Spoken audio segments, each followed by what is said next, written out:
And we're doing it live. What is up? As usual, let me get a few things squared away. See who shows. I've been playing for about a week, so it'll take me a day to get back in the groove here, whatever groove I'm in. I'll figure it out one day, I swear. It just ain't gonna be today. La da da da. Give it time. Let's folks show. Do, do, do. Let me do this because I'm going to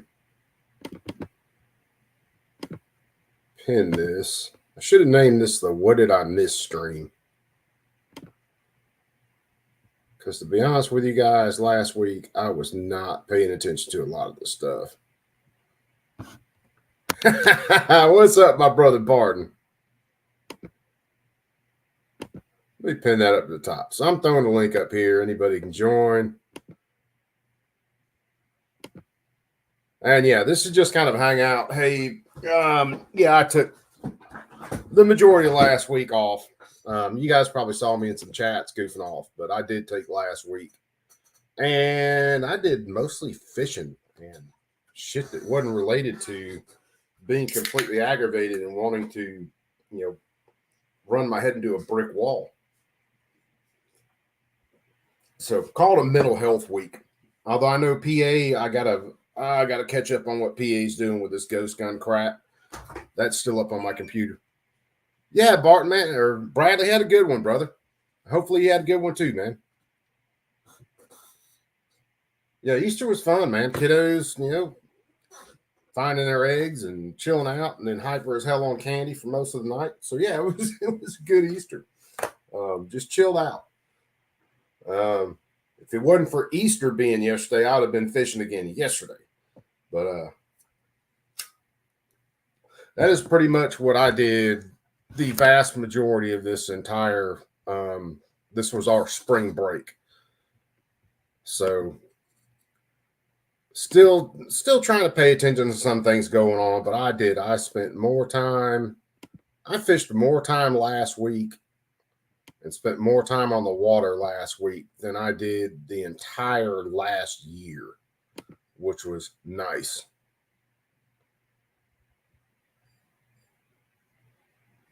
Because it was needed. I'll put it that way. Hold on, let's see. I got to try to refresh the pages and catch up on some of the stuff I had up.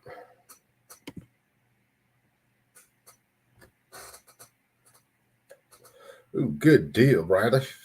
Warsaw, what's up, my brother?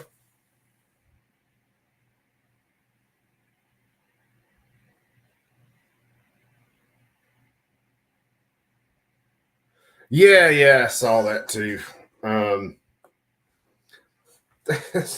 Dude, I don't think I've ever seen an administration that would just this blatantly spit in people's faces. I mean, the administrations have spit in our faces plenty of times, but I don't think I've seen one that was this blatant about it.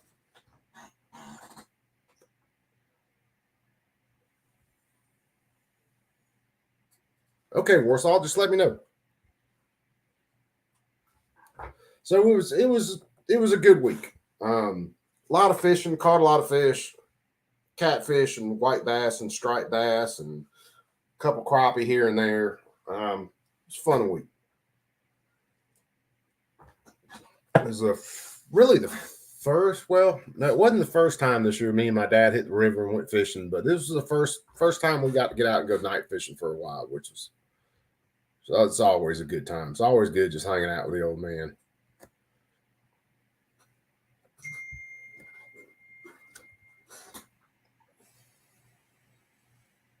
Check and see if Brother Warsaw sent me. Oh.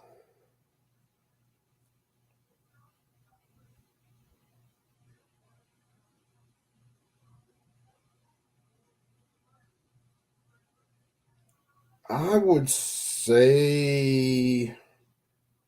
well, I don't know. That shadow around dude's head looks a little funky.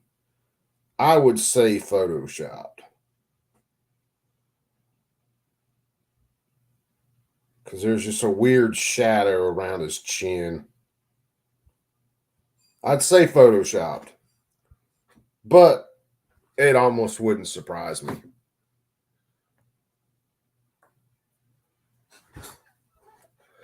So, you guys, tactical turkeys, they must be dropping a video from Pew Party. Okay. So, you guys kind of let me know, man, if there's anything besides Pennsylvania I missed last week. Because I was paying attention to some of it. I was, but I wasn't paying attention to all of it. I was, like I said, I was freaking.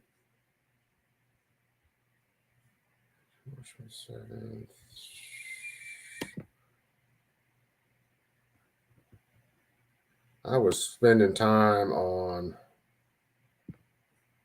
more important stuff. Let me see whether I can find something there.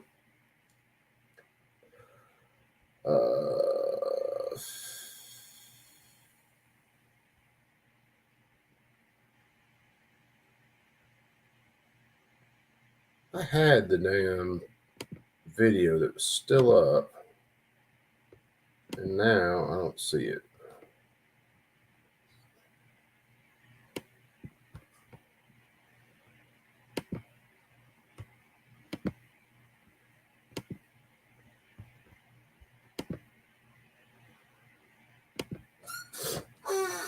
Oh, I know where I can find it, but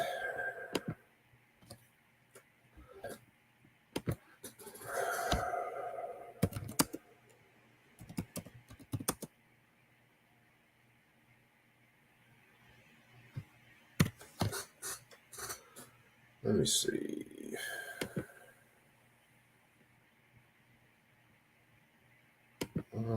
And it was on the 27th.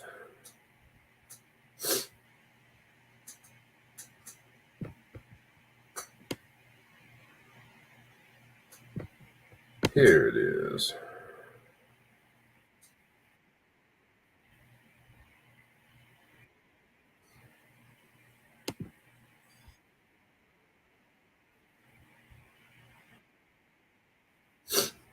Now, the funny thing is, One Love, what's up, my brother?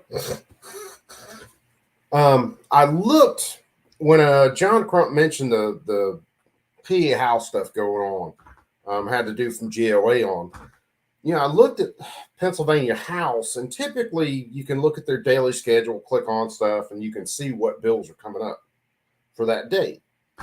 And they did that stream on the 26th, so I got to looking for what was coming up the 27th, and they didn't have 777 listed to even vote on that day, not in their calendar for the House. They were being real quiet about it. The other funny thing was that I found out is House Bill 777, the ghost gun bill. It didn't go to like the Judiciary Committee, anything like that. It went to the Appropriations Committee, which didn't make any sense to me. And that was the day before. So that had to be on the 26th before they actually voted on it on the 27th. Why in the hell it went to the Appropriations Committee, it really doesn't make any sense. Gina, what's up?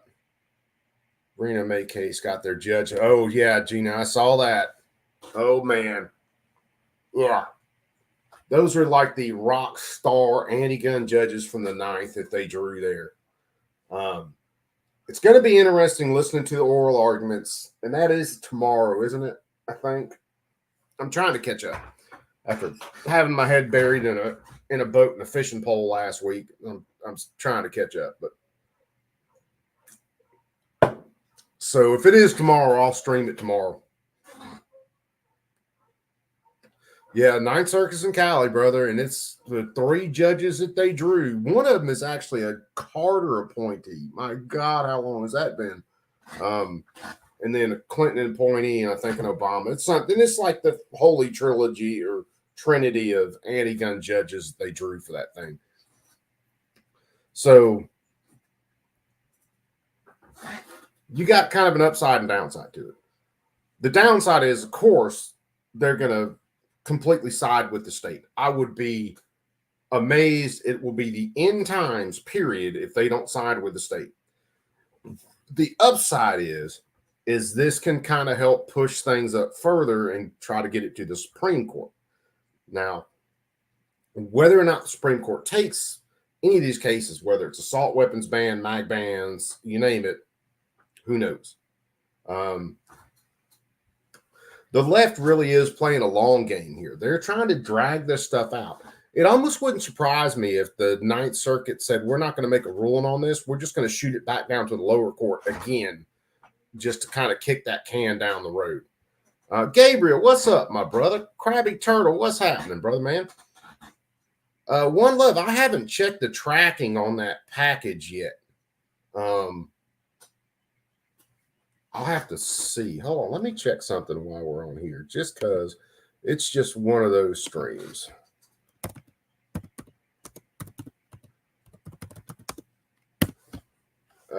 Hold on, I got a picture of it. Give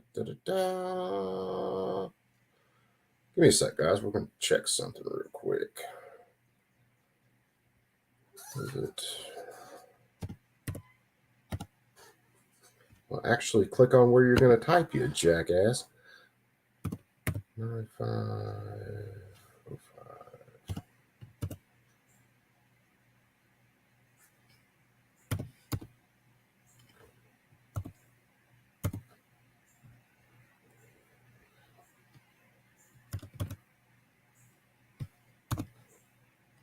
Give me just a sec, guys.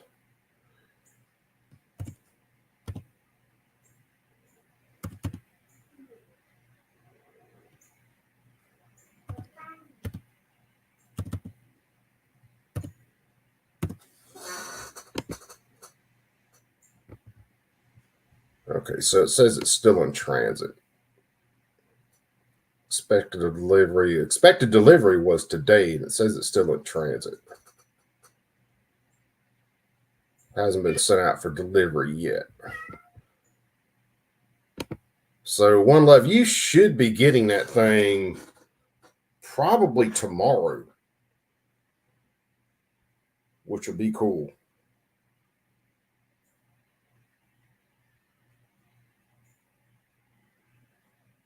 Some more stuff is popping up on my phone. So that'll be cool. Krabby Turtle, how you doing, my brother? Yeah, the Fourth Circuit ain't real good either. Good Lord. I mean, the Fifth Circuit's been good for things.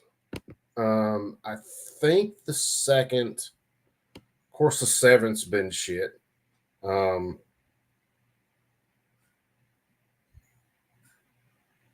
I think the biggest actual wins we've gotten in a while are all coming out of the Fifth Circuit.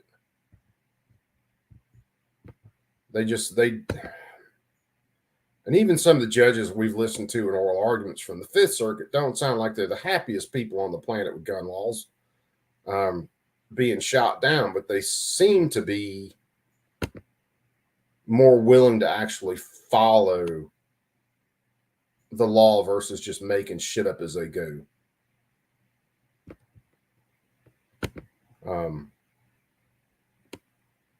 Which would be nice if we could see more of that. Just trying to see, because normally FPC throws up a bunch of good stuff, and I haven't checked a lot of stuff in the last few days. Trying to get kind of back into it today.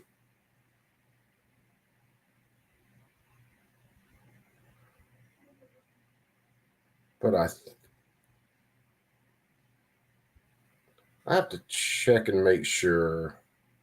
I think the Reno May case might be coming up tomorrow, but I'm not 100% sure. If it comes up tomorrow, I'll be straightening stuff because Gordon good Lord knows. It's going to be frustrating as hell to listen to, especially with these three judges. It'll be interesting to see how the pro Second Amendment lawyer argues things, which in some of these cases, that's as instructive as anything else.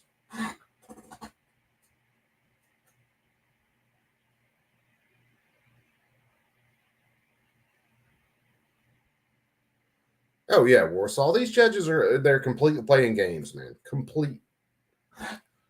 And they are not shy about it. And that's another reason we were talking about, trying to push these judges and get some sort of hearings in the Judiciary Committee. Okay. Getting more alerts up here that I'll catch up with the armed attorneys later. I'll tell you what, though, guys, if you haven't watched the stuff that happened in Pennsylvania last week, I haven't watched all of it. I kind of skimmed it, but I may go ahead and put those up. Vanessa Kitty, what's up, chick?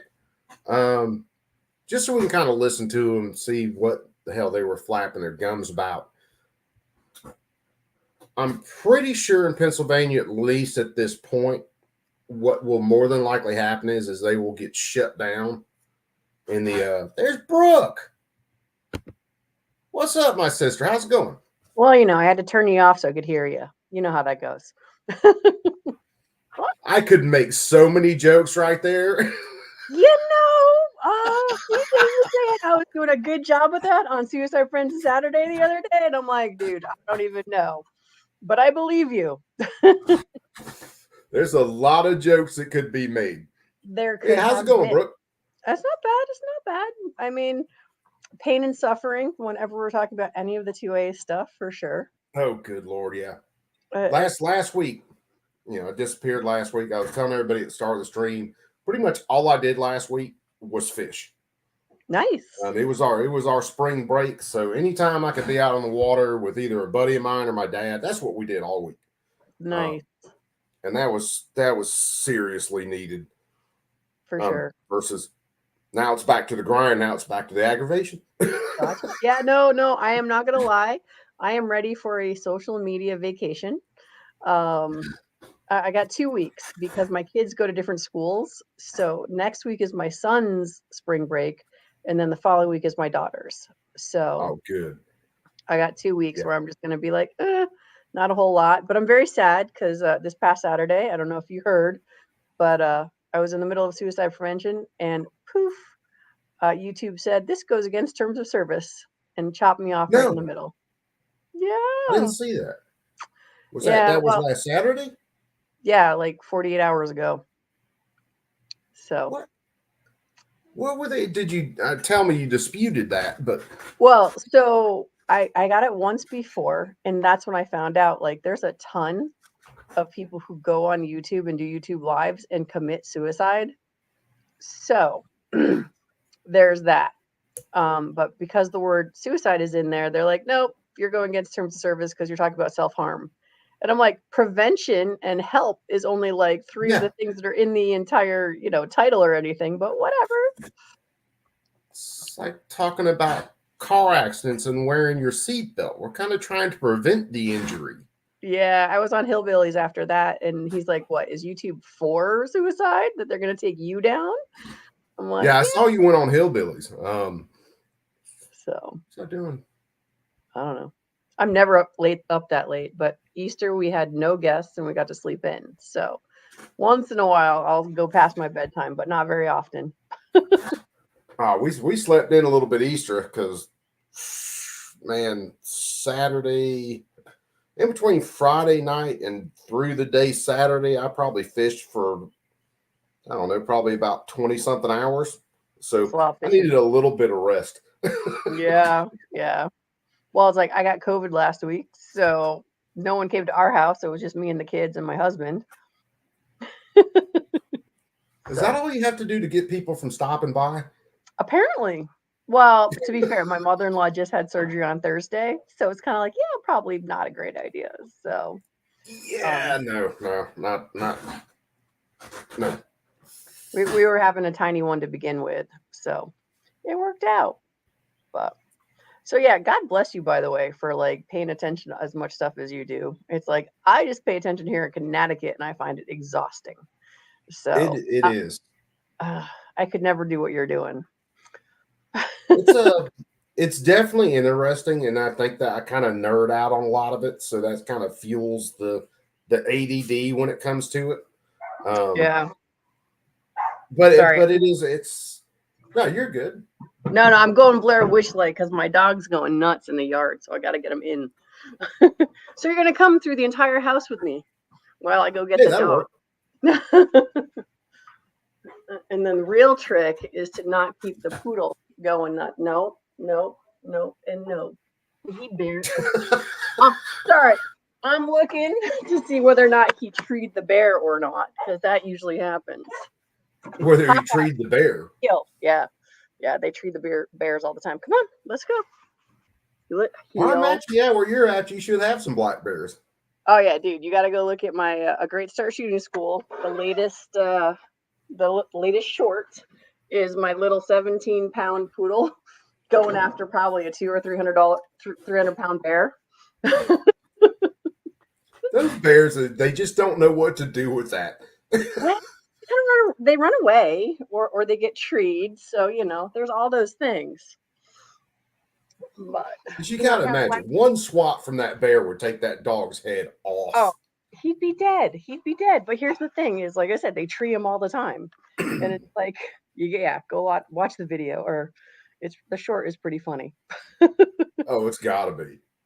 My wife showed me one of some short with this crazy ass cat someone let out of their house. There were 2 deer in their backyard, and this cat's chasing the deer around the yard. And the deer, they just don't know what to do with it. Right. So they just run. If that deer turned around and stomped that cat, they'd be taking their cat to the vet to get it buried or something. Because put to sleep. Deer one can of the be two. rough. Yeah. So this is the one who was just out there barking, though. He's big and mighty versus the little tiny one. Wow.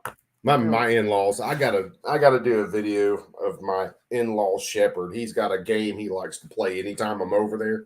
Yeah. And he goes ballistic. My in-laws will watch the kids at least 2 days a week.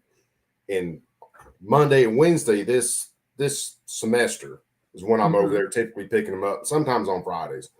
But that big dog, Gunny's got to be 120 something pounds, maybe a little more. Yeah. And he just waits for me to get there. He knows it's in the afternoon. He's like, Coop's going to get there. Coop's going to get there. Coop's going to get there. And we got to play the pine cone game. All right. It's hysterical.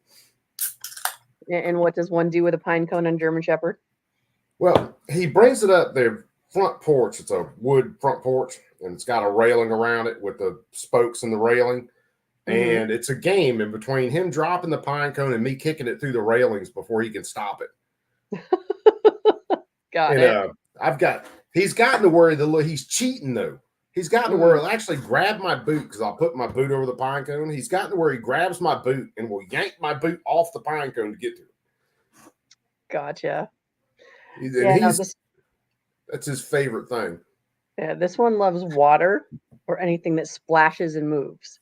So we go down to the stream and he'll just lie in there. And if you splash, oh my gosh, he thinks that's the best thing. And then we've got, I can't say the word, FRISBEE and BALL. Those are 2 of his favorites. And then bubbles. Yeah. Because I can blow bubbles and they just float around the backyard and it's like wears him out in no time. Yeah, he catches all. I told my mother-in-law today. Well, I told her the other day. In fact, it was Easter because she got my son and my daughter those round things that you can fling through the air. Oh, yeah. I told her, I said, I need to get Gunny hooked on one because the little female shepherd I had years ago loved them. Yeah. I mean, she'd go wild over it. Yeah. Gunny's big 120 something pound butt flying through the air. Yeah. He'd be more likely to run someone over and kill him. Yeah, mine's little. He's only 90. You know, he's a baby shepherd at 4 years Oh, old. the female I had years ago, she topped out at 50 pounds. I think was the heaviest she ever got. Really? She was small, You got but was working an line or absolute show line? buzzsaw. Yeah. Hmm? You got working line or show line? I don't know. I got her. There was a soldier down on Fort Bend, and it's been hell. I was in my 20s. I'm not even turned 21 yet when I got her. But I was looking free in the paper, and someone said they had a shepherd, had a female shepherd, Yeah. and when I went over there and met them, they said they just couldn't get her to do anything, couldn't train her. I Yeah. was like, I played with her for a couple minutes in the front yard, and she was probably 6 months old. I said, Yeah. I'll take her. Within probably 20 minutes, I had her healing. I mean, perfect. Come around your left side, sit on your right side, heal. Right. But you had to figure out her. She wanted attention, not a treat. Right. If you Oh, if you yeah. had a treat, she wouldn't pay attention to it. But if you Yeah. loved on her and praised her, she was Yeah. golden. Yeah. This one is the same. He's totally attention. The white one, on the other hand, is definitely all snackies. It's food motivated. We could get him to do backflips probably at 10 years old for food if we could figure out how to teach him how to do that. Yeah, that little female I had, she was the exact. She couldn't care less about treats most of the time. She wanted the love and she wanted the attention. Yeah. Now she was funny. She got car sick. Oh, no, that's not if I funny. took her, if I took her somewhere, because she loved riding with me. If I was going somewhere where I could actually bring her, Yeah. she wouldn't let me go to the truck without her. Right. She knew when I was going to work, and then she knew weekends and stuff like that, or later in the evenings, she was going to go. 3 turns out of the neighborhood, her ears would drop back, and she'd drool. And I was glad I had rubber all the way through the front of my truck because it was automatic. Bluff. Oh, yeah. No, thank you. After that, she was good. That's brutal. Oh, good Lord. Yeah, she was something else. I think, unfortunately, Barton Fink here is onto something with I think we're going to have a bunch of erroneous TOS strikes as we get closer to the election. I have never dreaded an election as much as I do this one. I'm not going to lie. Oh God. After the last one, my biggest thing is nothing was addressed after the last one. And watching Pennsylvania, we're just talking about their ghost gun stuff. Pennsylvania's already voted to have more drop boxes, more mail-in voting. Dude, we're on day 4 of early voting for the primary. Yeah. I mean, it's just like 4 extra days for the primary. Nobody comes up for the primary to begin with. Are you kidding me? And I mean, like I'm going tomorrow, but it's one of those things. Like, I'm going to go ask the poll workers. I'm like, did any more people show up in the early voting? Because like half the people don't even know. It's amazing. And I've looked at more states. More states are trying to do everything they did in 2020 because they used COVID for an excuse. They're trying to do more of it this year. I mean, it's crazy. I got students who have elderly parents, and they lean one way, and their siblings.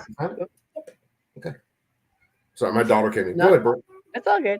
And their siblings lean the other. And they're telling me how like their brother is going to their mom's house and taking the mail-in ballot and filling it out for her and sending it back. It's just like it's horrible. And it's crazy. But you know, in 2020, me and my wife it'd been 2 years since I lived in Georgia. My last vote in Georgia was for Kemp against Stacey Abrams. That was my last. I think I was out. I think I was technically, well, I wasn't a resident of the state like a week after that. It was my last. Here you go. Right. Now, in 2020, me and my wife got mail-in ballots to my parents' address because we used their address for a little bit before we moved. Yeah. And showed up there one day and it was like, hey, you guys got ballots. Now, if I was, that person, I could have just signed those ballots up and sent them jokers in and still voted in Alabama. It's true. I mean, it's like in Connecticut's not even a huge state or anything, but it's like there's tons of stuff like that where it's like They don't do anything. I mean, they try, but they don't do a whole lot in order to keep the registrations up to date. I mean, Yeah. and that stuff like that happens all the time. I will say this, Georgia, watching their stuff. Jovi, what's up, my brother? Say hi to a couple guys. Come out, PLA slipped in. And Fluffy Bunny, what's going on, my guys? You say hi to Vanessa Kitty? Was that while I was jumping I on? did say hi to Vanessa. I got to say hi to my Vanessa. But yeah, Georgia's trying to do some stuff now, watching their legislature where they're trying to get it to where their voter rolls are cleaned up a lot quicker. And of course, the leftists are fighting that tooth and nail because they need those extra votes. Well, they need to have extra opportunity to put votes in there. Sorry, I'm like, I swear right here, I had some of the clean up the voting stuff that we got sent, but not so much. But yeah, it's crazy. It's like, let's see, between the folks who say, oh, it's okay, there's always going to be a little bit of fraud. I'm like, the fact you think that's okay, that's a problem. Let's be real. Yeah, this is, the difference in between, say, voting at your high school prom queen, deal, and then voting for people who actually make law. That's a little bit different, kids. We need to kind of square some stuff away when they can actually make laws that will deprive you of rights or put you in prison. There needs to be a little bit more strict kind of. And it's brutal. I mean, It as really gun owners, is. they're trying to put us in jail. It's like, people are like, oh, tinfoil hat, Brooke. And I'm like, no, dude. After paying attention for the last 15 years, there was already a ton of laws on the books already. And it's one of those things where it's just like, in 1991, I got my permit because that's when I turned 21. And I thought, as long as I don't do any harm with my firearm, I was good. I didn't know any gun laws. No, but back then I knew nothing. I'm just like, okay. And I was the average gun owner. It wasn't until I had kids. It wasn't until Sandy Hook. It wasn't until I got in competitive shooting that I started paying attention because I started traveling all over the country and realizing, like, holy crap, there's a lot of ways to get in trouble with firearms without causing harm to anyone. And now here in Connecticut, it's horrible because here's the deal. You break into my house, you steal my guns, I get a felony, and you get a B&E. Yes. And they will get a misdemeanor in a lot of states. They will get a misdemeanor breaking and entering when they steal your firearm. And if you don't report it in a reasonable time or something like that, as soon as you realize it's missing, is what our legislation says. Does it mention the part about a reasonably should have known? Yeah. It's sort of, because it's one of those things, like, especially for my folks that are hunters, and they put their guns away for months at a time. It's like, it especially hamstrings the hunters. Oh, it hamstrings anybody. Because like hell, I'll work on guns at my house or my parents. Now I'm in Alabama, they're in Georgia. I might bring stuff over their place and work on it. Yeah. And there was literally a time not too long back where I was like, well, there's a frame I had on a gun I built, and what I do with it. And I went over there and looked, and I looked in my safe and everything. I'm like, I can't find this frame. And then I pulled out one of my big cleaning kits, and the frame's right there. I mean, pretty well was damn sure it wasn't stolen, but still. Right. No. When you have more than one, unfortunately, that can be a common occurrence. Like, I know there's one somewhere. Oh, I've called my dad and been like, hey, because we've hunted, a couple weekends in a row and stuff, and I've moved guns around, and I've called him and been like, hey, is this gun over at your place? I don't know. Let me go look. Yeah, it's over here. Okay. I just want to make sure because, I thought I'd brought it back, and like, no, you left it. Okay. Yeah. So is One Love Design from Mass? Oh my God. Yeah. Because Mass is so bad. Holy crap. So 2023, we got totally hosed here in Connecticut. Like, almost as bad as, like, it's like they did the anniversary of Sandy Hook or something with the amount of garbage they put through with this 6667. And then Massachusetts, just north of us, went like way over the top. And I was at the testimony for the one back in September, October. I forget when it actually was. But it's like police chiefs union who never agree on anything came out 100% against the bill they were trying to pass in Massachusetts.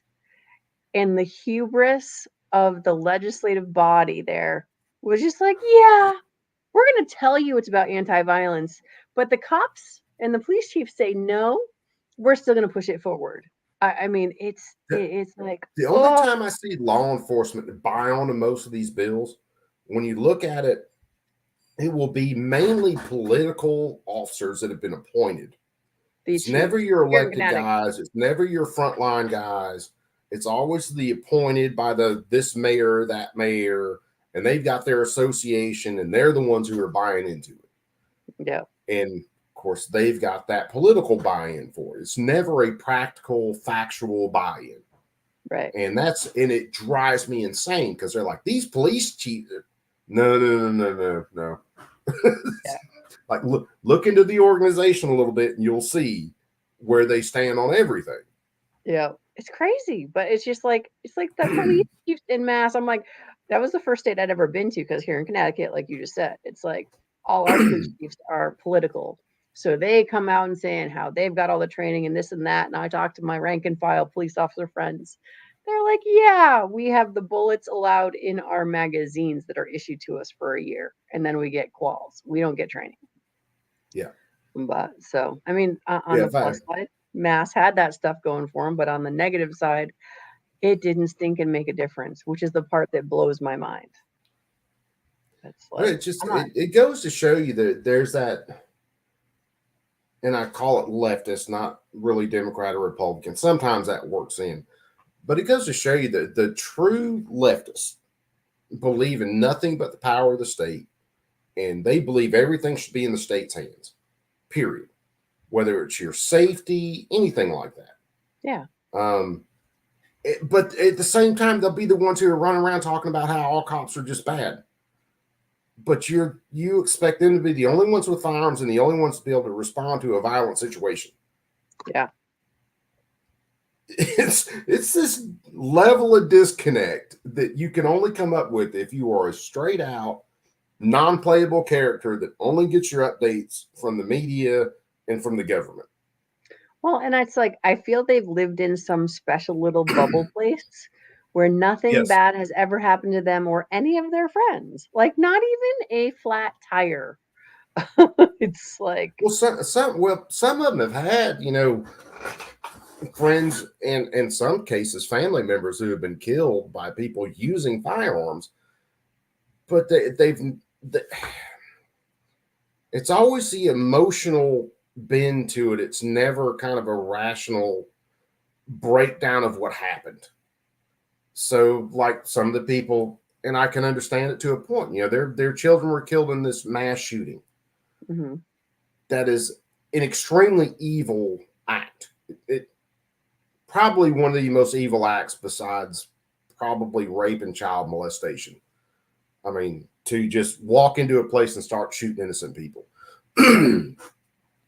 But they never break it down to, okay, well, if no one in that place can be armed and the police can't be right there, then the response time by the police is the only thing that limits how much damage this person can do.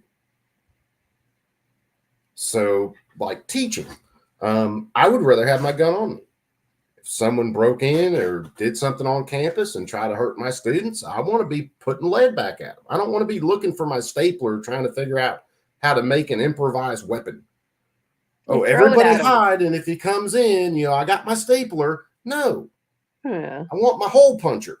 There you go. And I want to be able to punch that hole from a little ways away. Yeah. Because, oh man, we were in a meeting not too long back and had to go. They showed some of the run, hide, fight trainings in there, and I've been through plenty of them. And it's some of the most ridiculous stuff. You have people in the video, they're grabbing their surge protectors, their staplers, and we got out of there, and there were a couple other instructors that worked in a different department than me, and they were talking about the way their offices are. There's no way for them to retreat from something or anything else. Right. And then some of the things they said, and it was like I weigh it: fired for carrying the gun, or carrying the gun and being able to defend myself and others. I'll take the fired part and Right. be able to live and walk away from it. Yeah. And And I mean, that's that's basically most of how I my, explained some stuff to him. yeah, like One Love talks about non-compliance, right? I mean, he's talking about the mask things, but it's just like the one of the posters I have from I don't know which rally I went to when, but it says, "How many more have to die in gun-free zones before you realize they don't work?" And I've got the Sandy Hook kids up there, and I've got the Pulse nightclub kids there, and I've got the Vegas shooting people there. And it's just like that emotion side of it. It's like it's so funny because like you're trying to say left versus right. I'm just like emotional versus factual Yes. Well, because having that's done kind of all of the this, that's kind of the divide on a lot of that, though. Is leftists tend to be a hell of a lot more emotional about things, and people who are more like us, more kind of on the right end of the scale, tend to be a lot more analytical and a lot more factual based. yeah, Um, that's why oh god, the gun violence archive drives me insane. We went through their school shootings a while back, and it would be like a gun fired on in a school zone at 2 o'clock in the morning, school shooting. right, yeah, A oh gun yeah, found on campus, school shooting, yeah, and yeah. it's just to pump the numbers up. Oh yeah, no, the best class I ever took in college was statistics because it helps you look at information and be like, oh, wait a second, because it makes you think about, okay, what was the sample size? What Yes. is the question? Like, so like I've always gone to like FBI stats, CDC stuff, Yeah. stuff that's supposed to be not Brady, not NRA Nonpartisan. stuff. Yeah. Yeah. And so it's just like one of the changes they did in the last decade was um oh, what is it called? Mass shootings, right? They, So in 2013, 14, 15, when I first started, a mass shooting was four or more involved in a shooting. People actually getting shot, right? And then I forget at which year they switched it, but they changed the criteria. So from the think it year was where it was four or 14. more, and then they dropped it to two actually being shot, but anyone else being injured or something. I don't know, something ridiculous. Yeah. It looked like the numbers spiked. And That it's like, was that was right around the same time that they started to redefine the definition of a hate crime. mm, Um, and they pumped those numbers way up too. It was yeah, within a span of a couple of years. There were a whole lot of redefinitions going on. yeah, So um, I'll catch her in a second. But yeah, there were a whole lot of redefinitions going on, and you saw the numbers of these so-called mass shootings go up. You saw hate crime spike, yeah, and the actual hard numbers didn't change, but the definitions did. yeah. No, my favorite stats the FBI puts out was per capita, right? So for Yeah. every 100 people, there Let was me one finish this. shooting, or for every 1,000 people, there was one shooting kind of thing. And it's just like, and 2 years ago now, I think it's been, they then changed the format of how they put it out. So it's even harder to go back and see the actual numbers. So while Coop's on the phone, I'll just keep telling you how exciting it is now. He's like, yeah, go ahead. All right. So yeah, so Facebook, there you go. FBI used to be super simple. You'd go to a chart on Excel and it would give you like all the weapons that were used in violent crime. And for those of you who don't know, if you're interested, roughly over the past decade, 250,000 violent crimes every single year. And with those 250,000 violent crimes, you know how many of those are deaths by gun? 10,000 out of 250,000. And so, and then if you make the mistake of actually looking into rifle deaths, you're like at I remember 0.00002% of all that. So anyway, know the stuff. It's super good. One Love sounds like an apartment name. Huh. Okay. So One Love, I did not know that law enforcement, once they were grandfathered in, they switched course. That's garbage. I mean, I just was so grossed out by Massachusetts because they're just that, if the police don't want you to do it and you're trying to say you're doing something for violence, and the cops who deal with violence all the time are saying, no, that's not how it works. It's absolutely maddening. So, yeah, Snake Earl, Snakearoni. Sorry, I'm like Snake Earl. Yeah, they do have one goal in mind, and I absolutely never thought that for the longest time, because I thought that, ready for this? Y'all hold on to your hats because this is kind of ridiculous, but this is honestly how naive I was, and also what I think a lot of Americans are like still, which is, I can give you dates. In 2005, I was a no information voter who did not vote because I thought all of the politicians had the best information and the resources they needed to make the best decisions for you and me. And so I didn't vote. I didn't care. I didn't know anything about any of the politicians. And then I got into guns. And then I started paying attention. And once I started paying attention, hi, boy.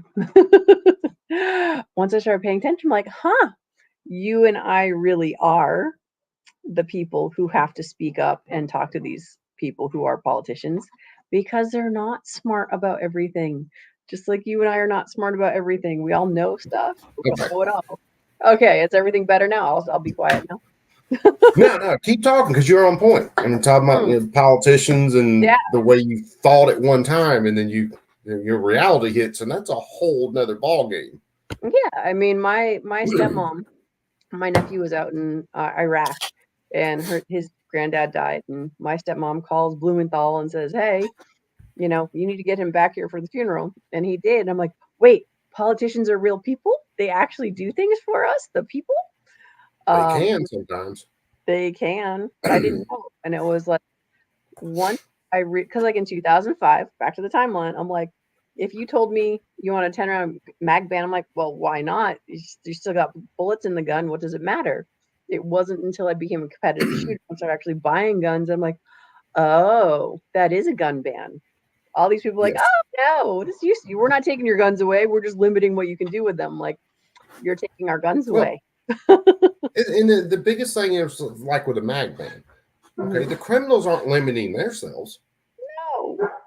They don't care. And it's really easy to say, take a mag like this, and I can drill on the bottom of it, and I can rivet it, and I can make it a 10-round mag. Yes. But it's really easy for a criminal to drill that rivet out and then turn it back into, I think this is a 15-rounder. Yeah. And let's be honest, under stress, especially from a draw during stress, you're not hitting every time you pull the trigger. It just happened. Or maybe you're not. I am. You go to draw, weapon jams, you got to tap it, rack it, and get back in. That's a round that's just getting ejected out of the gun. It's not getting put in the direction of the person you're trying to defend yourself from. Yeah. I mean, the magazine bans have never made a whole lot of sense to me. And they don't make any impact. Yeah. That they just don't. It's just like, because that was 10-round mag bans were actually the first testimony that I ever gave. And that was 2012. And so it was, I looked at the stats, I looked at the crime. No state that had 10-round mag bans before Connecticut ever saw a change in their crime. Like Massachusetts, they've had them, I don't know when that went in. But yeah, they've had it forever. And it's just like, nope, their crime still matches whatever the national average is. That's why I love John Lott and the Crime Resource Prevention Center so much, Yeah. because he is that numbers guy. Yeah. And when you listen to his testimony, he's not trying to push necessarily one side of an argument or other. He's looking at the data and showing you the trends that have happened before bans, after bans, during bans, the whole 9 yards, and showing you that, when you ban something, it doesn't mean the criminals won't have it. It means Right. that the people who are trying to stay out of prison in the first place won't have it. Right. And Oh we yeah, tend and to be the victims. So the rifle bans are the stupidest of all. Because like I said, 0.0000002% of yes, all violent crime are with scary long guns, not yes, all even long rifles guns. specifically. Yes, that's all long guns. Yeah. That shot in that category. That's all shotguns and all rifles, pump actions, single shots, bolt actions, you name it. It's all in that category. Probably muzzle loaders at some point in time. I wouldn't doubt it at all, because it'll have a rifled barrel. So, well, that's Yeah. a rifle.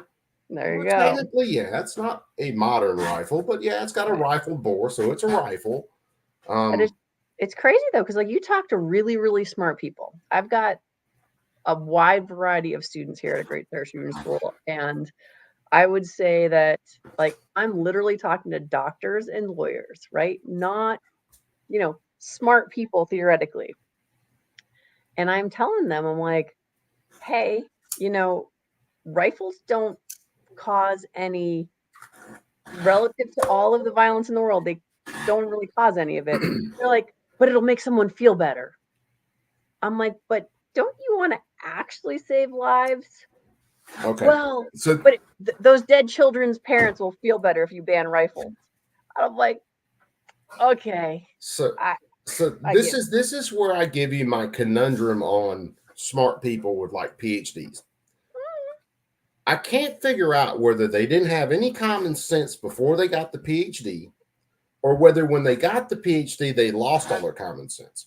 Like they stood with their cap and gown on for graduation, and when they flipped that tassel over, it just shut their common sense off. I think we need to line them all up, put them back in their robes, line them all up, and make them switch the tassel back to the other side and see whether their common sense kicks back in. Yeah, no, we could go down a whole road of indoctrination of the universities and our school systems. Oh, God, yes. If you want to go there. Oh, well, yeah, we can go there. I've talked about it before. Because you're going to get a whole tour of my house because the dogs keep going in and out. That's all right. You'll probably see me running. Well, I won't bring my whole computer with me, but I'll probably leave the screen later and you'll hear me talking to my kids. Oh. Don't do that. Don't do that. Don't light the house up. No, they're not that bad. Yeah. All right. Oh, God. Put the slingshot down. What? But it's in the education system, really, and I've talked about it before. Hell, before World War II, you started to see a bunch of really left-leaning people start to get introduced into the education system, and they bred people who were more radical than them, and then they bred people that were more radical than them. Get to the 60s, and then you saw a huge ramp up in the radicalization, and then it's just kept going. And it seems like every generation just kind of gets worse and worse. Law schools are horrible with it. The ACLU used to defend the Ku Klux Klan having marches, and now they want to. They don't want to get near you if you don't use the right pronoun. There's that. It's like whatever happened to personal responsibility, and as long as I don't wrongfully deprive someone else of life, liberty, or property, then I should be left alone. You would think. It should be very simple. Well, but it's not. I don't know how far you've gone back, but it's just like the original design, like once we had the Industrial Revolution, the design of schoolrooms, of rows of children, right, was to get them prepared to go into the factories and all of that. And it's just like, I thought that was one of the interesting things is like, we're not really learning how to learn. We're really learning how to behave so that when that bell rings, we're just stinking Pavlov's dogs. The psychology of that is extremely interesting to me. And I've thought about that a long time ago, but I think it was Jordan Peterson who started to talk about it one time. And it was like all those puzzle pieces started to drop into place. Yeah. And it was like, okay, yeah.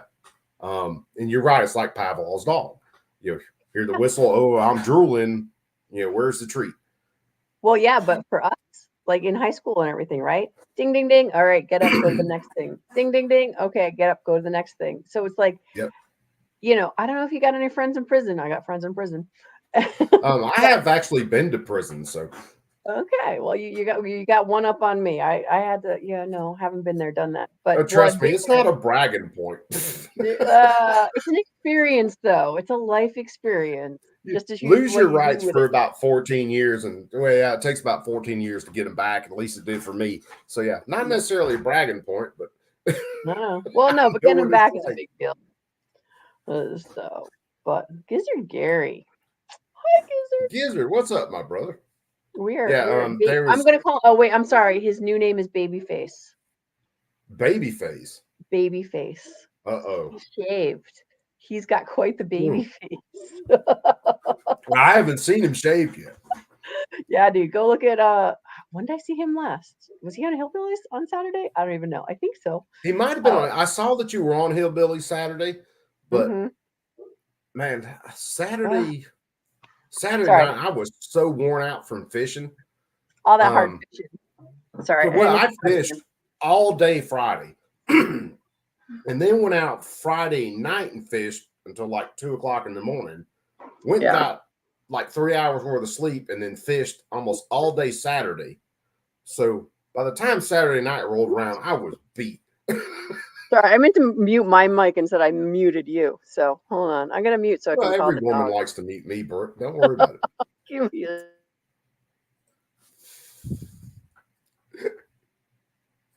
brother, I know, brother. No, man, that's all I did last week was, well, I can't say it's all I did because there were times I was jammed up. I was still trying to do some stuff for work, even though I was on break. I'm trying to coordinate getting equipment, some big equipment delivered and getting a crane company on site. But if I wasn't doing that, my happy butt was in a boat. I had a rod and reel in my hand and I was fishing. So what kind of fish you get? We caught a bunch of catfish. I caught a couple of crappie and then caught some really nice striped bass, white bass, and hybrids. Yeah. So we were doing our thing last week. I mean, I put that one night me and my dad were out, I put 2 big gallon bags worth of catfish fillets in the freezer, along with some other smaller catfish that I skinned. One day, me and my buddy went out. I put 2 big solid gallon bags worth of striped bass fillets put in the freezer. Yeah, we caught quite a few fish last week, which was nice. Cool. Just to get out and not pay attention to the retarded stuff we pay attention to every day. I did pay attention to it some. I'm an addict. I'm sorry. I did. I did watch some of the stuff out of Pennsylvania where they're ghost gun hearing. I had to quit watching it because I didn't want to shoot holes in the bottom of my own boat. Because at one point I wanted to look like Yosemite Sam, just yeah, just start blasting. It was like, oh my god, it's totally. Oh wait, so here I got a story for you. Probably don't know. Because it's here local to Connecticut. But a couple years back, I wanted to say 2016, 17, something like that, we're in a gun hearing. Mothers Against Gun Violence are there and all of that. And one of my friends is sitting behind this chick who's got her Mothers Against MAD, whatever the heck it's called, Connecticut Against Gun Violence, CAGV. Yeah. And she's sitting there typing, and her text is, if I had a gun, I'd shoot Rob Sampson, who is one of the senators, the sitting senators on the panel. And so he took a picture of her texting, and she got escorted out of the building. And it's just like, and this is the thing that I've absolutely found is I have friends from all walks of life, and a lot of my anti-gun friends are like, Brooke, it's fine.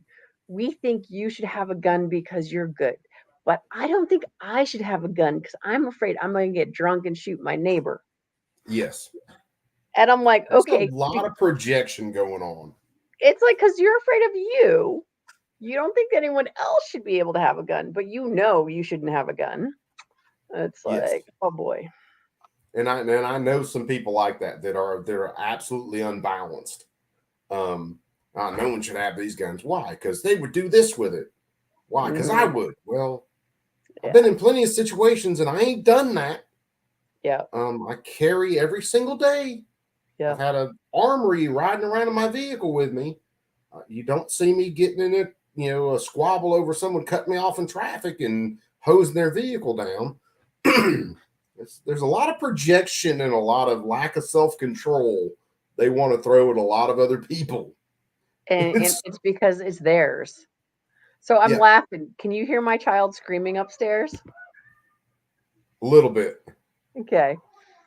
Apparently it's a really good video game. Fixing some area. Well, I have screamed at plenty of video games. Night Strike, what's up, my brother? Speaking of self-control. Well, my lack of self-control was just letting you into the chat. So, yeah, well, everyone has their flaws.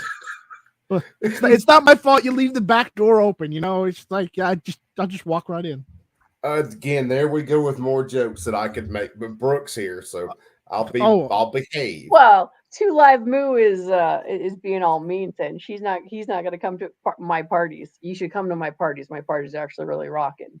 You make wait, no, I won't do that. Yes, I will. With 2 Live Moo, all you got to do is make a cow joke. You'll be fine. Yeah, well, there's got to be. I can see 2 Live showing up in a cow seat with oddly shaped udders. Because that's something he would do. Yeah. Yeah, no, there's see, like, I'm usually very naive, but yeah, there's way too many backdoor jokes you could be making. And you are spending time in prison, so you know all about the backdoor jokes. With 2 Live Moo, all you got to say is he's utterly ridiculous. We have other things to talk about than that. We do. So, Night Strike, how's it feel being constitutional carry these days? It feels nice. Number 29. Congrats. Yeah. So sadly, here in Connecticut, unless something amazing happens this November. No offense, but the Northeast is basically screwed. Yes, we are. If you're anywhere near DC, you are hosed. There's no getting around it. It's like we're in our own personal hell because we've got Massachusetts, New York, Connecticut, New Jersey, and Rhode Island. All are like our man Tony Simon feels your pain. Trust me. Yes, he does. He's a fluffy bunny. The only bastion you have up there is maybe like New Hampshire. Yeah, I have actually because I have property up there, and that's where my 50 cal sits. And because it can't sit here. That's where I've got friends. Oh, good Lord. New Hampshire is literally the only bastion in the Northeast. Vermont is not horrible. Well, no, it used to be not horrible until they started enacting crap laws. Yeah. So, yeah, you can get a permit in DC now. Yeah. For all the good it's gonna do you, Krabby Turtle, I'm not sure it's worth it. Yeah. Well, I talked to my buddy Heller about that from time to time. Well, he'd be the expert. He kind of is. Yeah. Heller, man, that decision, even the first decision, Heller won, should have been an extremely easy decision. When the federal government decided, and they do have the power over DC. Yeah. That decision should have been extremely simple. The Second Amendment says shall not be infringed, and it's the right of the people, so they can't do this. That should have been the whole decision. And it's one of the reasons I say Heller 1 and Heller 2 were punts. They tried to kind of cut the baby in half with it, and it's still screwing us to this day. Yep. Because of these judges, well, they said this right wasn't unlimited. Well, shall not be infringed is pretty damn unlimited. It's folks. pretty damn clear. I mean, if you know, I've done shows where I've gone back and looked at the Library of Congress online on like the oldest dictionary we've got in the Library of Congress. And guess what? The definition of infringement hasn't changed since like the 1600s. Say it louder for the short buses, because apparently there are a whole lot of judges who really aren't all that smart. You know what I'd like to do? I'd like to throw a dictionary at each of those judges and brain them in the head with it. Maybe they'll get it through. They'll finally understand the definition of freaking words through osmosis. I would seriously like to see a lot of these judges absolutely impeached and never be allowed to hold any kind of office again, period. If you can't understand simple English, and this is very simple English, you know what they need to let us do? Life or death or a freedom or imprisonment decision over anybody else, because you're absolutely too ideological where somebody didn't like did somebody in the government did something you didn't like, you would go to the fucking Capitol with pitchforks and fucking torches. That's what we need. What, dude? Why do you think I said that if I ever ran for office, my whole campaign slogan would be "Make tar and feathers great again"? Run them out on a rail, do something, but you just need to go. I mean, mine's make police brutality great again. No, I don't like that one at all, because there are already too many cops they've got the big bad. My point is, Coop, we're in the South, you and I. Look at what happens if someone tries to pull the same shit they do in California all the time. They try and do that here in the South. They learn what police brutality is. In California, they get a slap up and smack on the ass and tell them to go on their way. Dude, they don't even get a smack on the ass. They get to go in, loot a store. It's under $1,000, and they walk out. Not even the slap on the ass. Yes. Oh man, that's even worse. Yeah, no, the amount of businesses that have lost. That stuff's coming down here. Yeah. That's already happening in Atlanta and some other cities in Georgia. Well, and I will guarantee you it is probably happening in like Birmingham and Montgomery already. Like Oregon, Washington. I went out there for a wedding, and the Starbucks there are all closing down their lobbies and making them drive-through only, because the laws out there make it so they can just squat. And because they've got a public bathroom, they've got to let all the homeless in to be there. And so they're just like, nah, we're done. So, I mean, and it's just like, yeah, because the higher ups at Starbucks like, oh yeah, let everyone use everything all the time. And the managers who are actually boots on the ground, sort of like we were talking about with the cops before. Yeah. It's just like, forget about it. No, they're gonna end up finding more dead people in their bathrooms for fentanyl overdoses and stuff like that. What's that going to do to the store? I mean, we've had the issue down because I'm right on the border where I moved in Alabama. I'm right on the border in between Georgia and Alabama. I go back and forth all the time. Whether I just go to a store in Georgia, because it's actually damn near easier for me to go to a Walmart in Georgia than it is to go to one right down here in Phoenix City sometimes. But yeah, there are freaking gas stations around here have literally found fentanyl overdoses in their bathrooms. Yeah. And that happens in restaurants and stuff quite a bit because, hey, a little privacy, and then they're done. Yeah. I'm tempted to make another wood joke, but I'll refrain. Hey, you can make all the wood jokes you want. I'm laughing at Gabriel over there, splitting hairs, no less. Yes, he's an expert on that. But now, I mean, it's and here's the crazy thing to me, literally, is that all of our problems come back to mental health. It's like the people who are afraid and Oh. scared and unsure or unsteady are the people who need actual help, and they're the ones who want to ban everything because they can't handle Well, it all.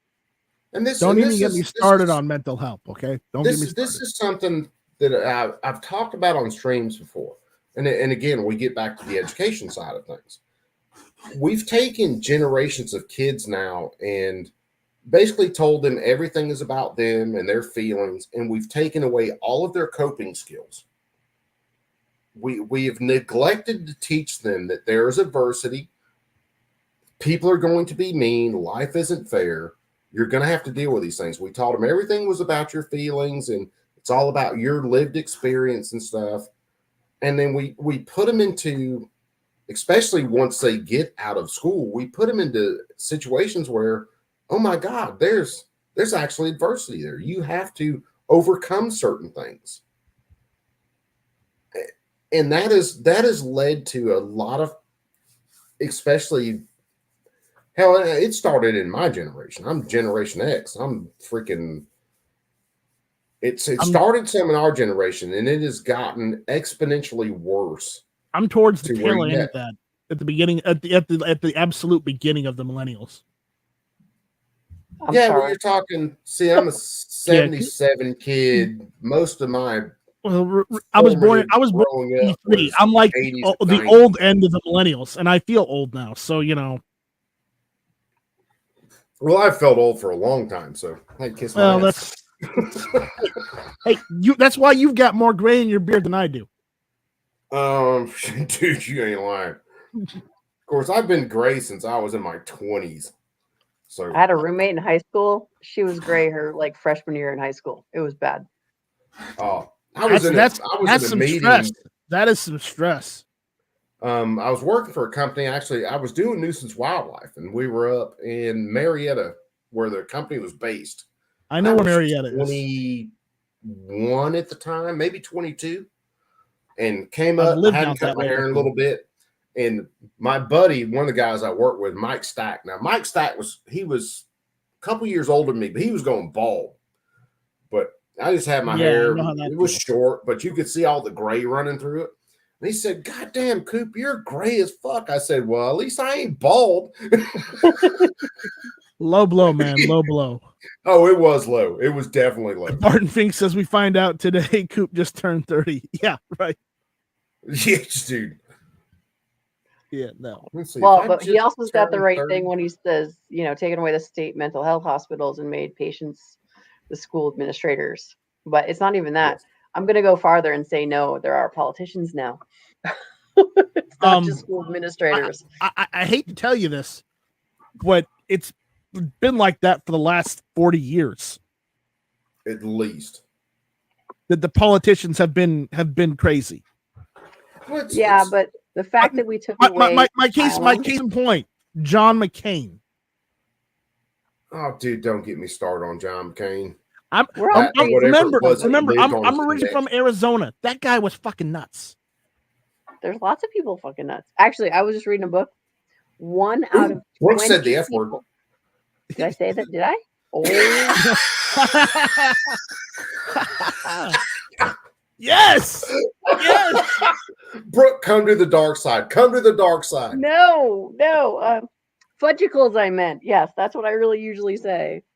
But they're saying 1 out of 20 people are sociopath. Like that's That the is actual, yeah. I think it's a little more than that, considering all the transgenderism these days. Well, no, I mean, you No. gotta throw your crazy people in different buckets. Sociopaths Yeah. go in their own buckets. Oh boy. I mean, those are people that are not empathetic to anything. Yeah, dissociative identity disorder, I think it is.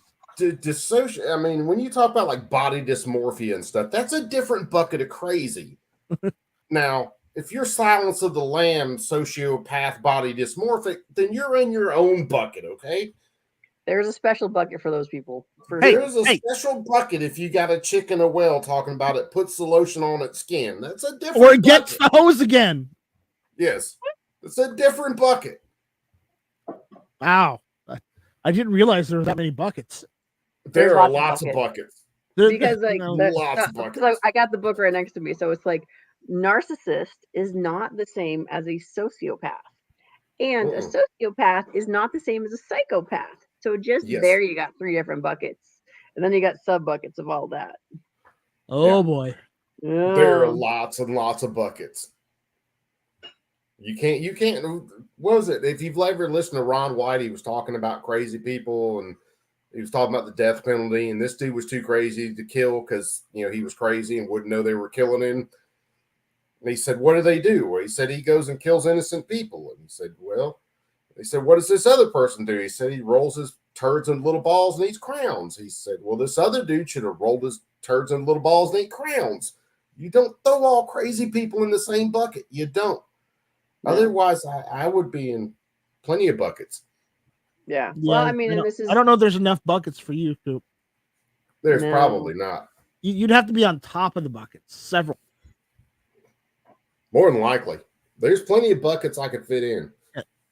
And all of us have little pieces of all of them anyway. So it depends on what the percentage is of how much of those things are. One Love Design, don't you start that. We don't need trans buckets. Come on. You want to say hi to everybody? Say hi to everybody. There he is. There's Miss Brooke. Night Strike's down there. Say what up, Perps. That's great. Nice. All right, let him go. Let him go. You wind him up. Don't run away. What are you doing? He wants to lay on the couch. My gosh. Lay on the couch. So he's a little tired. Now he's going to go roll on all the clean clothes I folded. Oh. And off to the races. One Love Design says you can't put Coop in a bucket. Or you could put me in buckets. I just need a lot of buckets because my personality is range. The wood chippers for the multiple buckets makes it much easier. No. The wood chippers for people who do things to people. Yeah. To little people. I'll put it that way.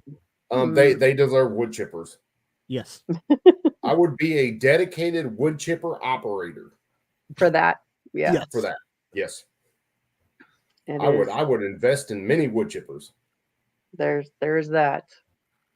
But and then Gabriel, I'm hearing a bucket being filled right now. Yeah. This chat's gonna get us canceled. The darkness falls over the crowd. It's like, it's wood chippers for everyone. Starting with the buckets.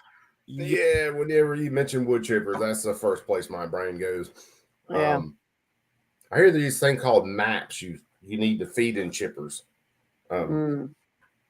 It's crazy though, because like here in Connecticut, there was some, I can't remember if it was a husband who killed a wife or a wife who killed a husband, and they rented the wood chipper and then returned it. Did they at least clean it off? So they missed a spot, which is why they got caught. You see, people, if you're gonna do that, use bleach. Dude, I don't know. Apparently, I just it was. Obviously, I'm kidding, but still. Apparently, they never watched Dexter. They never watched Dexter. No, they never watched Dexter. You don't use a wood chipper. I'm looking at Fluffy Bunny. Do cops become sociopaths or do sociopaths become cops? Here's the deal. Honestly, most cops I know are decent.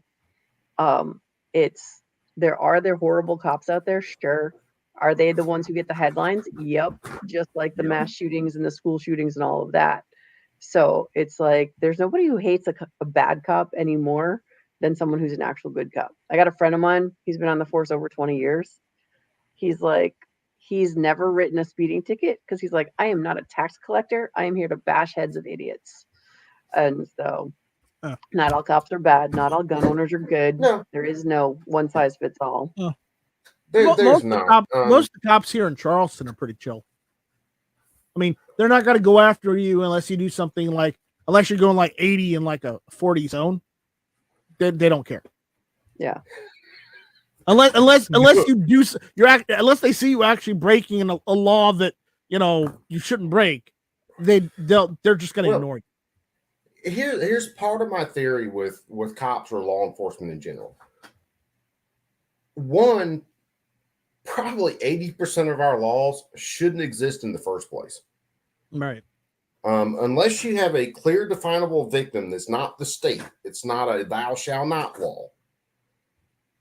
As long as you have a clear, definable victim, rape, murder, stuff like that, cops are great. They really are. Go get all the rapists, murderers, child, whatever's. Go get them. No problem. I have an issue. Beat them within an inch of their life. Too.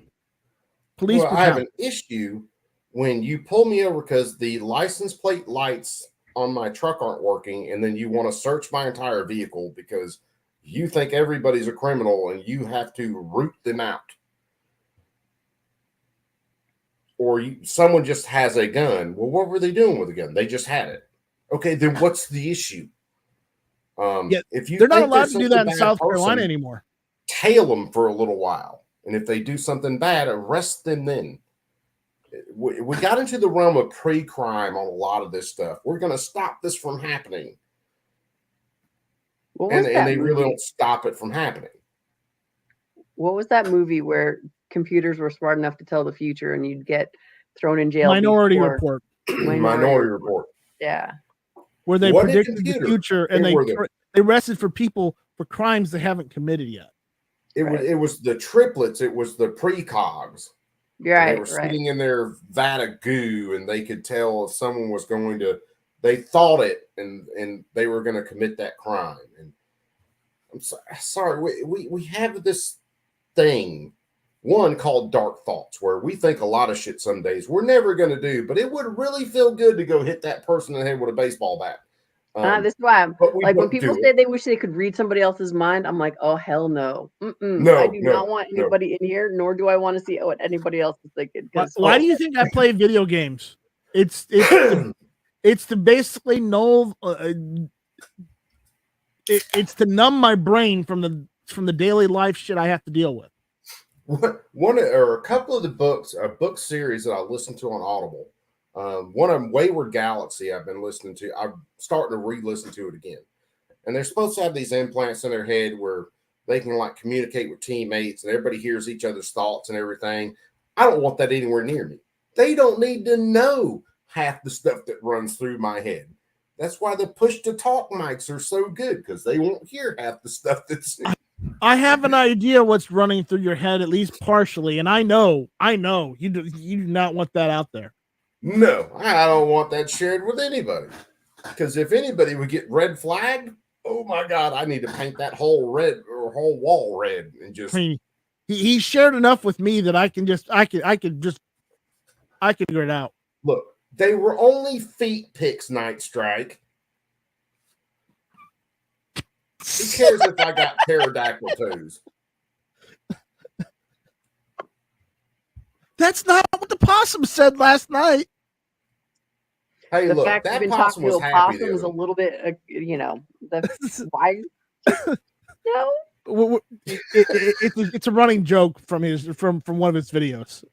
Yeah, well, see, I've got a prefer possum the idea that you think you've got to talk to a possum. I much prefer the talking possum idea.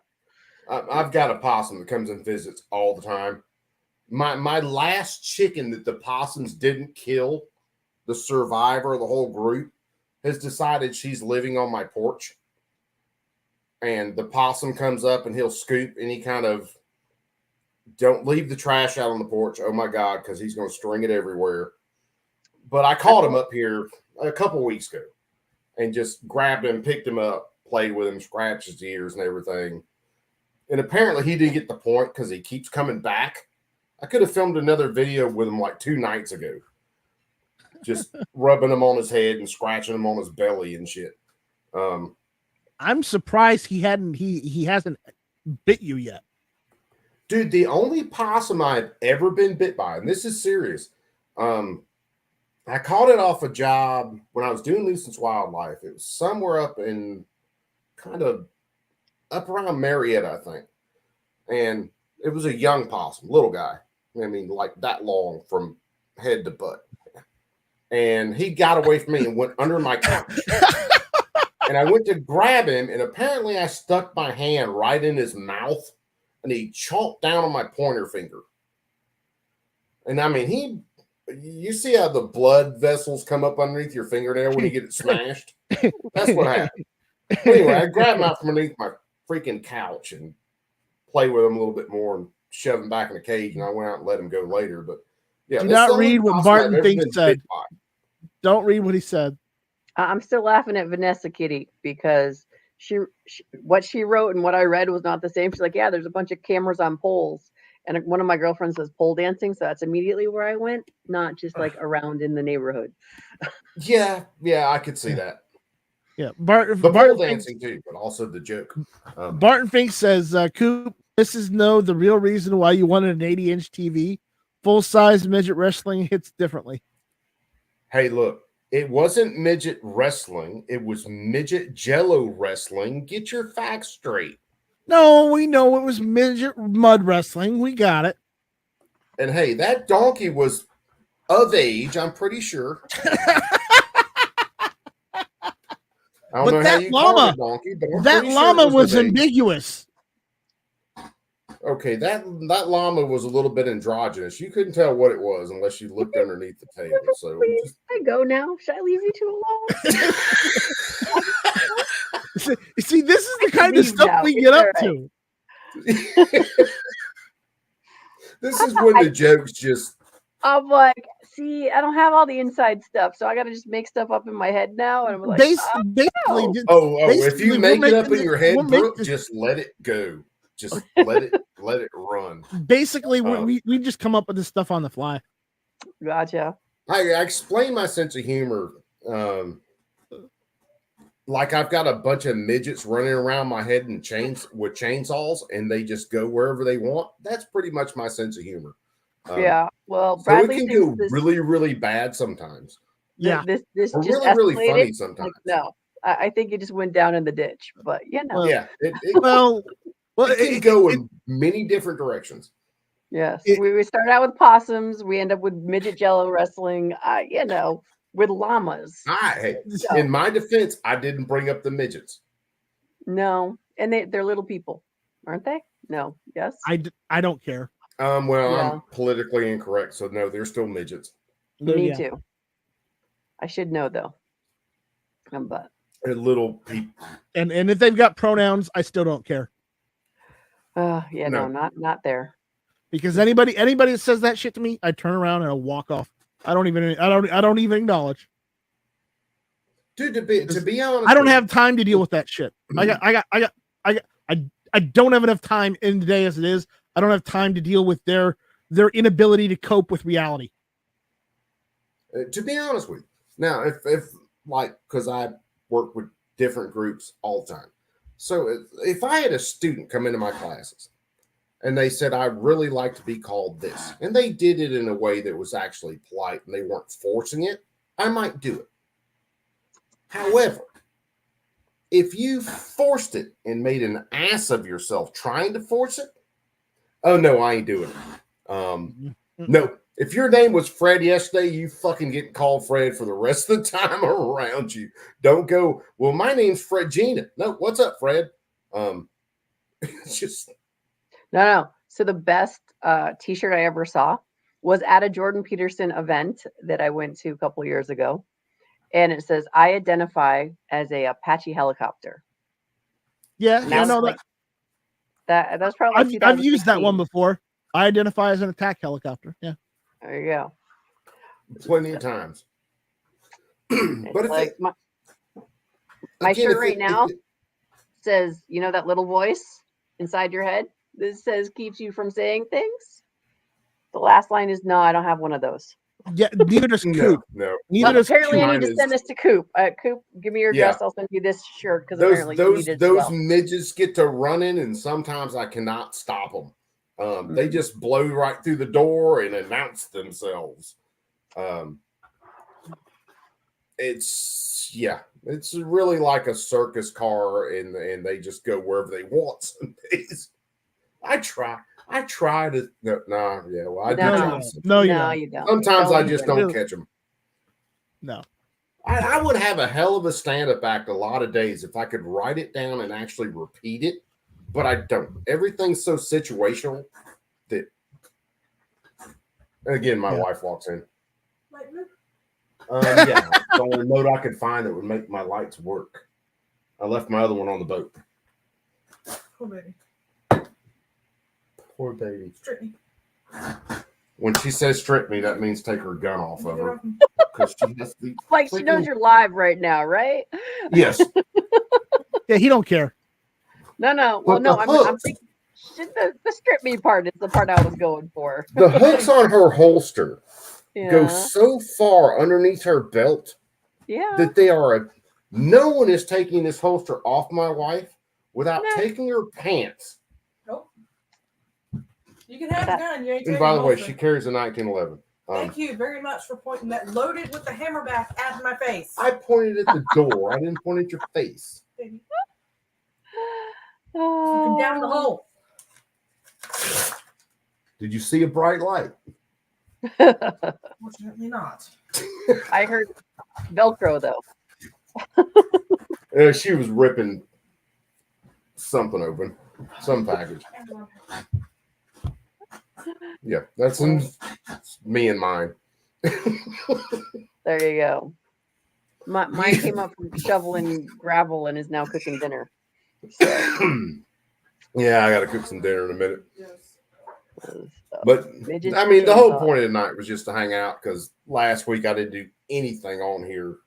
Yeah. And like I said, I was fishing last week. Where are we going down Besides working, I was fishing.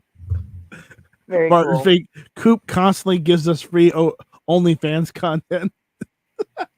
Hey, look, don't tell everybody about that page. Post the link and let them find it themselves. Oh boy. Oh boy. We're going down a rabbit hole tonight.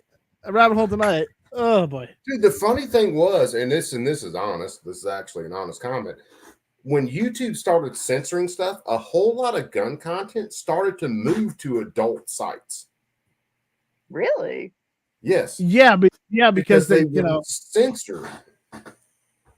So some people were going there to find people shooting guns and full autos, and some people were going there to find other things. But yeah, there were some that Backdoor actually moved to some major big porn sites. and then the porn site said, "Yeah, no, don't do this here." Yeah, that was after the chick shop. I won't go into that one. Uh-huh. She we was don't not talk playing about that. target practice with that particular item. Mm, No, she wasn't. And what was worse is she borrowed that from her friend.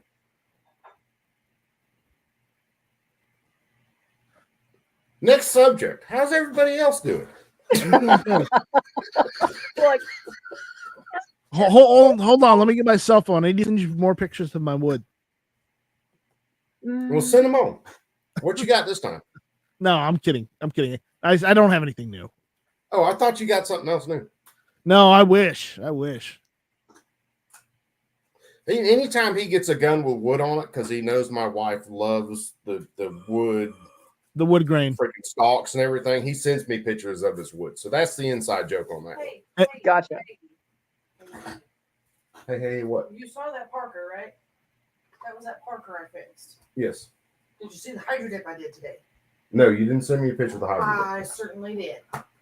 Did you send me a picture of the hydro dip? I Hold certainly on. did. I certainly Yeah, just say yes, dear. That's what I was told at my Brooke, wedding. I missed that class. I missed it. that class. I He gets- missed that class. He gets slapped too many it hadn't times, loaded even on yet, air. That's why. Well, question: how long you guys been married now? We've been together. We've been married, what, 10 years? did. Yeah, going on 11. Going on And I still ain't learned yet, which kind of tells you that I'm not all that brilliant. hey man, That's you why made it she that hits far. him on air. No less. Yes. It's not the problem. It's the attitude about the problem. Yes, Gabriel, only hardwood, because softwood would dent. Softwood Yes. with dent, and you don't want to fire a gun with softwood. I ain't gonna do that because that picture ain't gonna look right. But that does look good. Fluffy Bunny Just Arsenal gonna- says that's why I'm divorced. Laugh out loud. You forgot those two That was words. the first try. That Here. was the first try. sent me a picture of a Hydra dip rifle stock she did today. It looks good. Okay. God. I mean, I don't like. Yeah, the I'm not a pattern. fan of the pattern, but I mean, it's that lime green kind. I'll try to show it. It's this lime green kind of spray paint looking pattern. Yeah. And I'm not a huge fan of that pattern, but the Hydra dip was good. So, for those who don't know, my wife is working as a gunsmith. So, Bitch, I am a gunsmith. What are you talking about? look how she gets all haughty now. Bitch, I am a gunsmith. Hey, out of the mouth of babes, okay? Woman, I saw you working when you couldn't take the forearm off a pump action shotgun. Shut the fuck up. See, now I'm not the only one who said the F word today. No. Oh, no. Yeah, trust me, Brooke, you've seen my stream. You're not going to be the only one that ever says that. No, I'm just By a talking about long today. Just today. 'Cause- What? It is, although it is funny getting Brooke to say it. It's- Yeah. it That's is. why I had to point it out. Brooke said the F word. She was a potty mouth. yeah. I really try not to.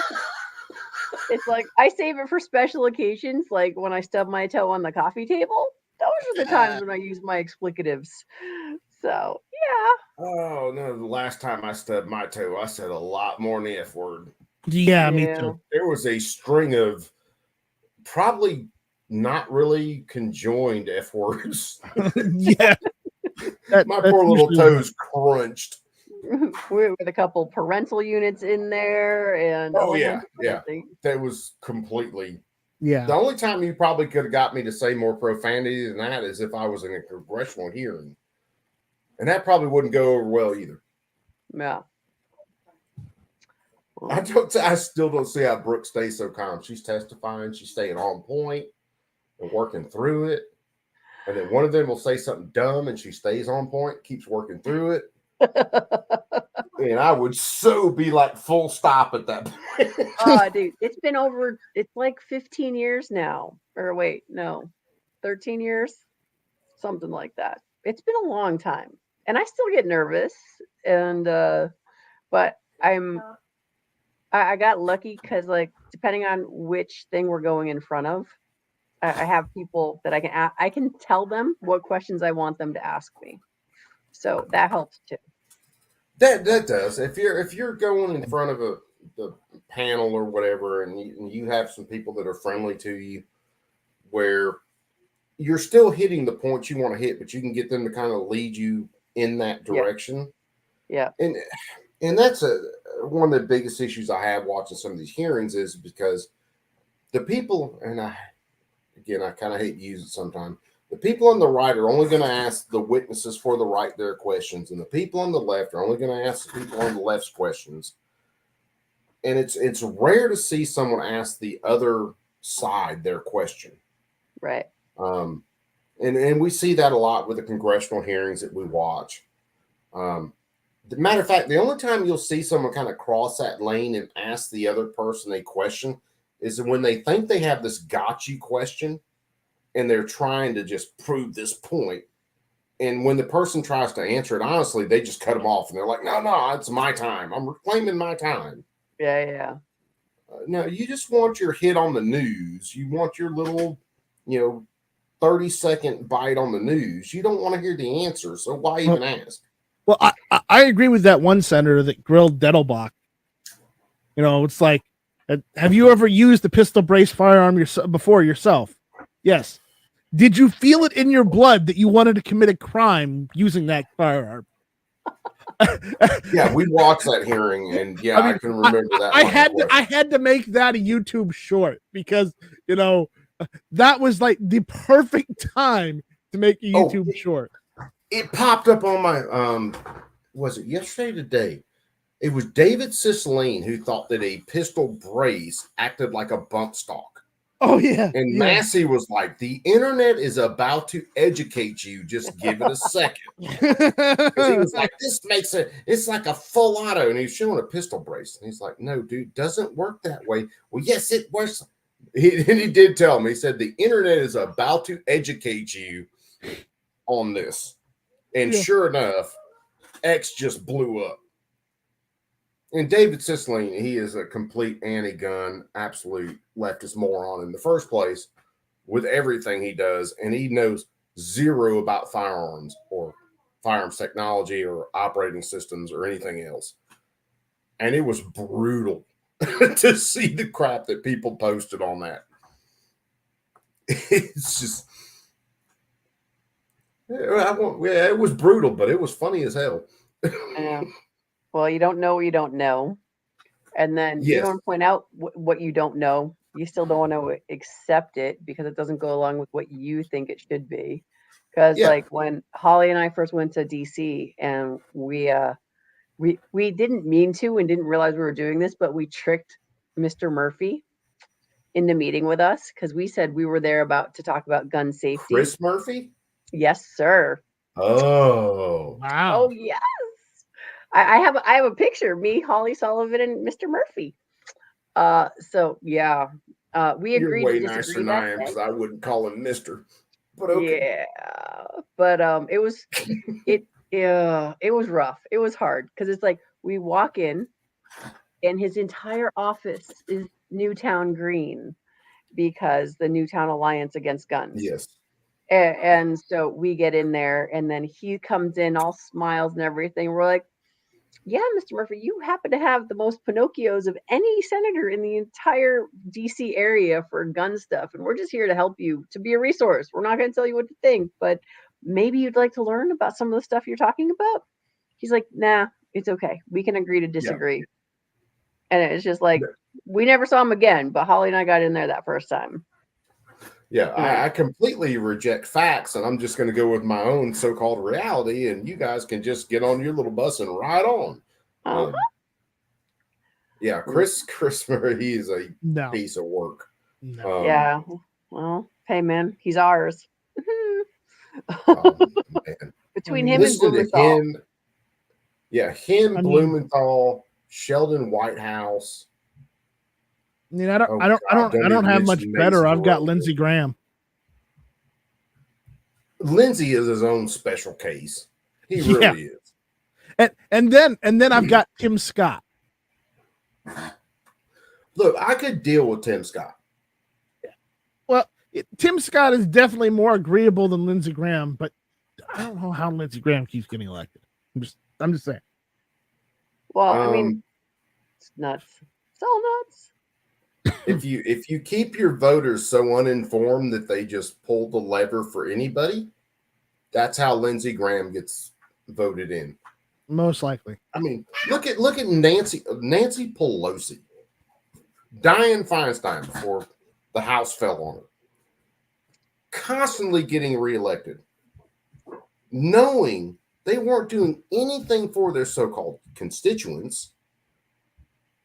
They were just pushing their own agenda.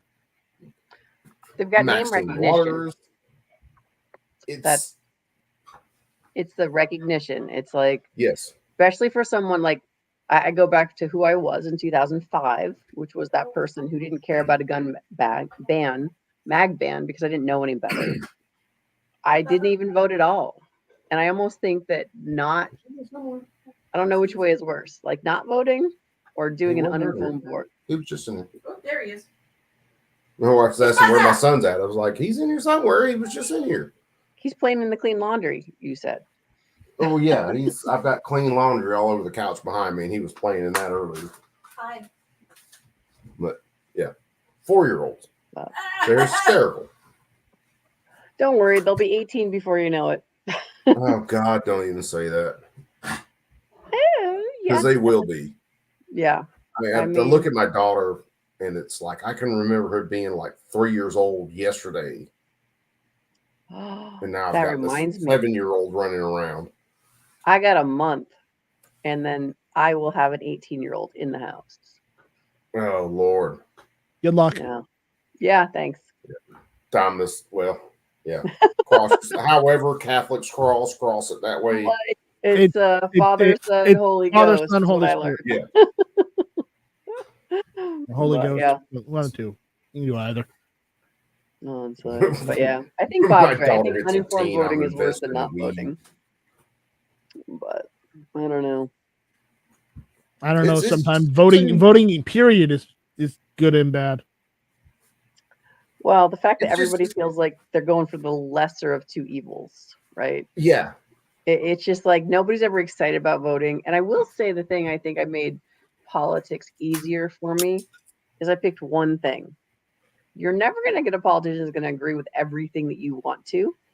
But if you pick one thing and you follow up on that one thing, whatever your thing is, I mean, for most of us here, it's 2A, freedom, something along those lines.